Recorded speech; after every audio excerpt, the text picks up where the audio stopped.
এরকম করে দেয় নাকি? রোজই হাঁটু হাঁটু কাটতে হচ্ছে না শীত।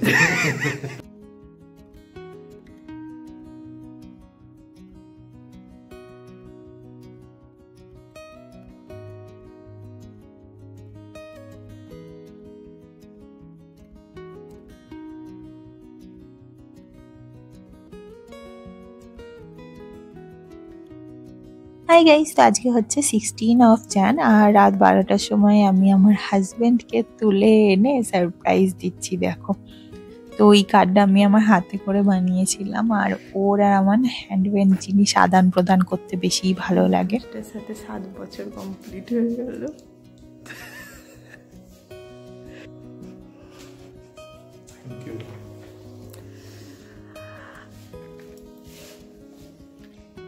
তারপরে এই দেখো আমি গোলুকে এই সারপ্রাইজটা দিচ্ছি। তো গোলুর কাছে না এটা একদম আনএক্সপেক্টেড ছিল, কেন কি গোলুকে না আমি আগে ওর পছন্দের অনেক কিছুই কিনে দিয়েছি, তো ও ভেবেছিল আর কিছু দেব না। তো এইটা ও একদম সারপ্রাইজ হয়ে গেছিল, বাট ও কিন্তু পিছু ছাড়েনি আমাকে সারপ্রাইজ দিতে। তাই এই দেখো কি করছে, ওয়াশিং মেশিনের মধ্যে থেকে কি বেরোচ্ছে, দেখো ফুল ফুল বেরোচ্ছে আর আমি জানি না যে আমার ওয়াশিং মেশিনে রোজ কে লাগে ভাই? এই দিকে আসো।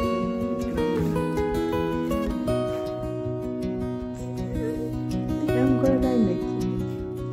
রোজই হাঁটু হাঁটু কাটতে হচ্ছে না শীত। শীত করছে এখন, রাত্রি 12টা বাজে।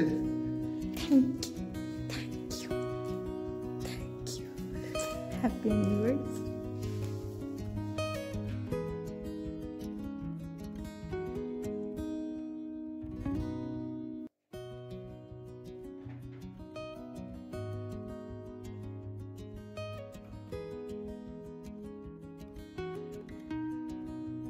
তো এই দেখো আমরা এবার আমাদের অ্যানিভার্সারি কেক নিয়ে বসে পড়েছি কেক কাটিং করব বলে।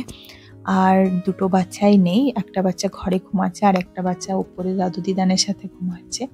তো এবার আমরা দুটো কেক নিয়ে এসেছি। তো ব্যাপারটা কি হচ্ছে জানো তো, আমি আর গোলু দুইজনাই জানতাম না যে কেক আনবো, কেন কি আমরা পরের দিনই কেক কাটিং করি।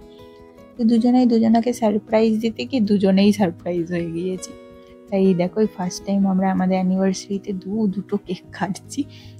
আর এই দেখো, বাট একটা কথা বলে দিই, চকলেট কেকটা না খুব ভালো ছিল, এটা আমি নিয়ে এসেছি। আর হোয়াইট কেকটা যেটা গোলু নিয়ে এসছে ওটা খুবই মানে চিনি চিনি ব্যাপারটা ছিল, তাই আমরা এটাই বেশ এনজয় করে খেয়েছি। আর ওখানে এই দেখো এই চকলেটসগুলো সব আবার গোলু নিয়ে এসছে আমার জন্য, এইগুলো হ্যান্ডমেড কার্ডস, রোজ, আর এটা আমি তো গোলুকে দিয়েছি।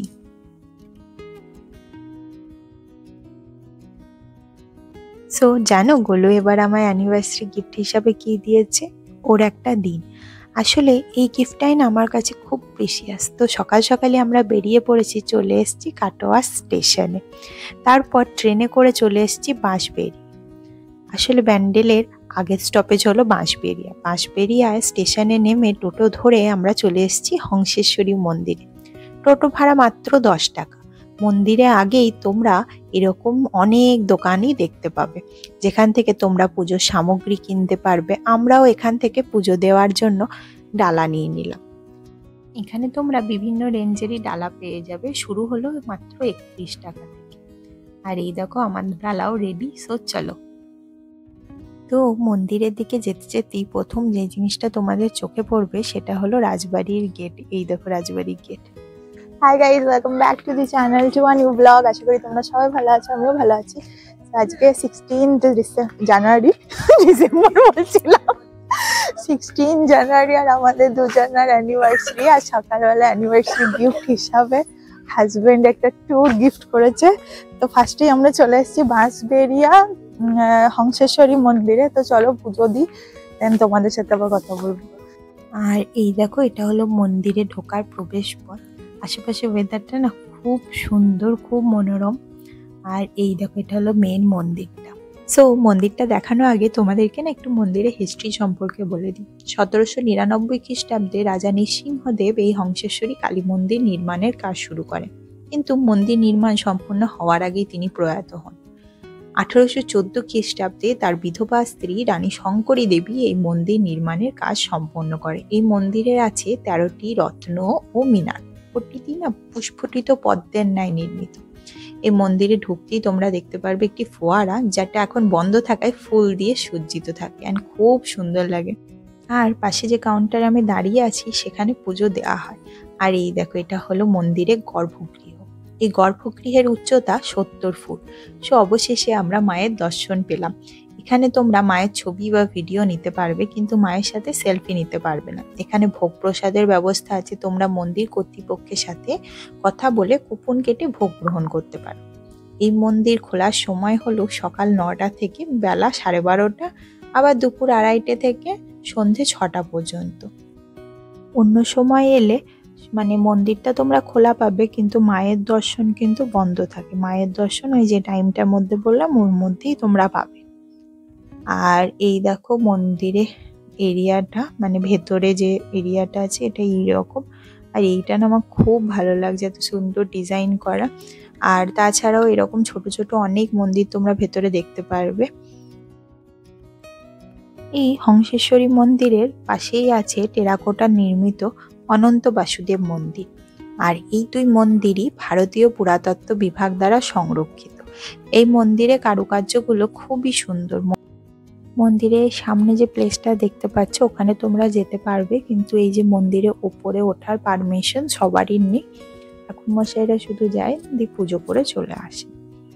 আর এই দেখো পাশে অনেক এরকম ছোট ছোট মন্দির আছে, এগুলোও তোমরা দেখতে পারবেন, খুব সুন্দর। এটা হংসেশ্বরী মন্দির লাগোয়াই এইসব মন্দিরগুলো।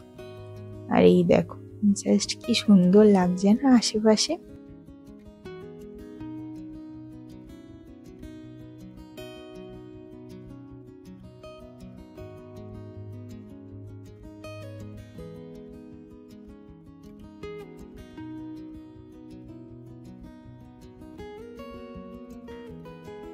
আর এই মন্দিরে না অনেক জায়গা আছে যেটা খুবই ফটোজেনিক, খুবই সুন্দর দেখতে। কিন্তু একটা রুলস আছে, তোমরা ফটো ভিডিও যা খুশি করতে পারো, কিন্তু তোমরা এখানে রিলস বানাতে পারবে না। তো এখানে তোমাদের একটা ইনফরমেশন দিয়ে দিই, আমরা বাঁশবেড়িয়া স্টেশনে নেমে হংসেশ্বরী মন্দিরে এসেছি। কিন্তু তোমরা চাইলে ব্যান্ডেল থেকেও কিন্তু এখানে হংসেশ্বরী মন্দিরে আসতে পারো। আবার হংসেশ্বরী মন্দিরে এখান থেকেও টোটো করে ব্যান্ডেলের সব জায়গা ঘুরতে পারো। কিন্তু তোমরা যদি 4-5 জনের কোনো টিম থাকো তো সেখানে টোটো ভাড়া করে ঘোরার সুবিধা হবে, নাহলে আমাদের মতো যদি 2 জন থাকো তো কেটে কেটেই সুবিধা হবে। আর এই দেখো এটা হচ্ছে হংসেশ্বরী মন্দিরের ব্যাক সাইডটা, খুব সুন্দর। আর এখানে একটা বাগানও আছে, প্রচন্ড সুন্দর। আমাদের এখন হংসেশ্বরী মন্দির দর্শন, পুজো দেওয়া সবকিছু ভালোভাবেই হয়ে গেল।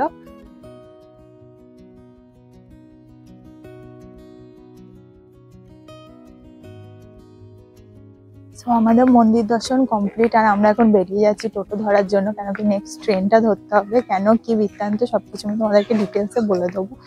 সো চলো টোটোটা ধরে নিই। আর প্রচন্ড ঠান্ডা এখানে, ওয়েদার দেখে জাস্ট বুঝতেই পারছো। সো চলো। সো নেক্সট আমরা যাচ্ছি লাহিড়ী বাবার আশ্রমে। তো ওখানে কি কি করলাম আসবে নেক্সট ভিডিওতে, তার জন্য সাবস্ক্রাইব করে নিও। টাটা।